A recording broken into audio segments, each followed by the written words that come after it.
ఏంటి కర్మేలు అంటే ద్విమనస్సును చంపివేసిన స్థలం. రెండు తలంపులు కొట్టివేసి ఒకే ఆలోచనతో నిలిచిన స్థలమే ఏంటిది ఇది? కర్మేలు. కొంతమంది వ్యక్తులు రెండు మనసులతో ఉంటారు. ఏమని ఎట్లా? మందిరానికి వచ్చినప్పుడు ఏం చేస్తారంటే చక్కగా బైబిల్ తీసి, బైబిల్ వాక్యాన్ని రిఫరెన్స్ తీసి, ఇప్పుడు మీరు చదువుతున్నారు కదా, మీరు అందరూ మంచోడు తీసి చదువుతారు. ఇంటికి వెళ్ళిన వెంటనే సినిమా, మ్యాగజైన్స్, బూతు పుస్తకాలు కొంతమంది చదువుతుంటారు. చర్చిలో ఏం చదివారు? ఏమా? బైబిల్. మరి బయటికి వెళ్ళిన తర్వాత ఏం చదువుతున్నారు? ఇది. చర్చిలో ఉన్నప్పుడు నువ్వేమో దేవుని వాక్యం చదివి పరమగీతాలు చదివేసి, నువ్వు బయటికి వెళ్ళిన తర్వాత నీ సెల్ ఫోన్కి నీ బాయ్ ఫ్రెండ్ దగ్గర నుంచో నీకు ఇష్టమైన వ్యక్తి దగ్గర నుంచి వస్తుంది చూసావా, బైబిల్ ఉన్న ఇది చదువుతున్నావు, బయటికి వెళ్ళి అది చదువుతున్నావు. అది ద్విమనస్సు. అది ఉండకూడదు. కొంతమంది ఎట్లుంటారు తెలుసా? మందిరంలోనే బైబిల్ పెట్టుకుని, బైబిల్లో ఫోన్ పెట్టుకుని, ఫోన్లో మెసేజ్ చేస్తుంటారు. వాళ్ళు వచ్చింది ఎక్కడికి చెప్పండి అమ్మా? మందిరానికి వచ్చి బైబిల్ ఓపెన్ చేసి సేవకుడు చూస్తే ఓ బైబిల్ చూస్తున్నారు అన్నట్లుగా అనిపించాలి. కానీ ఏం చేస్తున్నారు వాళ్ళు? సెల్ ఫోన్ తీసుకొచ్చి బైబిల్లో పెట్టేసి అక్కడి నుంచే మెసేజ్లు చేసుకోవడం. ఎంత చెడ్డదండి అసలు అది.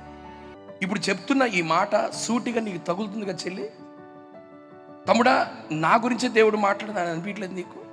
చర్చిలో ఉండే ఏదో షార్ట్ వీడియోసో, ఏదో రీల్సో, ఏదో పనికిమాలిన సినిమాలో, ఏ రాజకీయమో, ఏదో నవ్వులాట్లు ఏదో ఆన్ చేసుకుని తిరుగుతాగా నువ్వు వచ్చింది మందిరానికి, వింటేది వాక్యం, నీ చేతులున్న బైబిల్.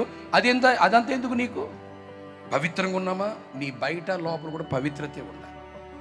భక్తి జీవితం చేస్తున్నావా? బయట ఏముందో లోపల కూడా అలానే ఉండాలి. పైకి ఒక రకంగా లోపల రకంగా ఉండకూడదు. 10 మంది మధ్య ఉన్నప్పుడు భక్తి, నువ్వు ఒంటరిగా ఉన్నప్పుడు పాపం చేసుకున్నట్లు ఉండకూడదు.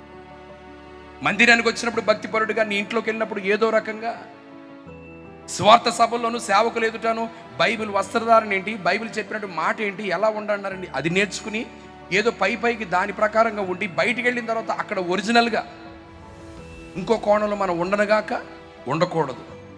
ఏంటి కర్మేలు? ప్రభు అంటాడు కర్మేల్లో ఉండు. కర్మేలు ఉండయ్యా. కర్మేలుంటే జరిగేది ఏంటి? చెప్పబడుతున్న మాట. కర్మేల్లో ఎవరైతే ఉంటారో అమ్మా, ఆ వ్యక్తి తన జీవితంలో ఎప్పుడు ఏది పోగొట్టుకోడు. నీ జీవితంలో, నా జీవితంలో ఏదైనా వేషధారణ ఉంటే, తమ్ముడు చెల్లెమ్మ, ఆ వేషధారణ ఇక్కడే మనం కొట్టివేయుదుముగాక, తీసివేయుదుముగాక. పొర్రపాటున పైన ఒక రకంగా లోపల రకంగా ఉండకూడదు. ప్రభు సన్నిధిలో యథార్థంగా మనం బ్రతుకుదుముగాక.